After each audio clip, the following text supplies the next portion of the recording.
सलवाव national highway number 48 पर आज एक गंभीर सड़क हादसा सामने आया, जिसमें ब्रेजा कार नंबर GJ15CK 5545 और ट्रेलर नंबर का 01AH7066 शामिल थे। प्राप्त जानकारी के अनुसार ब्रेजा कार ने पीछे से ट्रेलर को टक्कर मार दी। टक्कर इतनी जबरदस्त थी कि कार के एयरबैग खुल गए। सौभाग्यवश इस भीषण दुर्घटना में किसी प्रकार की जनहानि नहीं हुई। कार चला रहे शैलेश भाई देसाई, जो टुकवाड़ा गांव के निवासी हैं, उन्हें कोई गंभीर चोट नहीं आई। प्राथमिक जांच में हादसे का कारण हाईवे पर चल रही ट्रैफिक समस्या को बताया गया है। घटना की जानकारी मिलते ही हाईवे पेट्रोलिंग पुलिस मौके पर पहुंची और ट्रैफिक व्यवस्था को नियंत्रित कर आगे की कार्रवाई शुरू की। ट्रैफिक ना विशेष बीजू गाड़ी उभेली होती। एक मिनिट वो તમારું લોગો લે।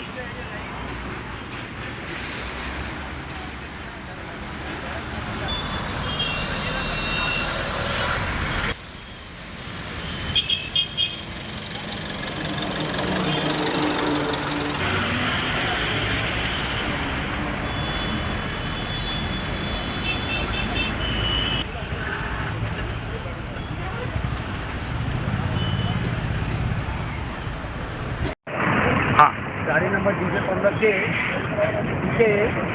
5545 राजी करती हुई गाड़ी है पछाड़ी ઊભી રાખી એમાં પછાડી એરર આવ્યું ગાડીમાં પરત પછાડી મૂકી દીધું અને એરર ખુલી કે ત્યાં સુધી જતો નથી।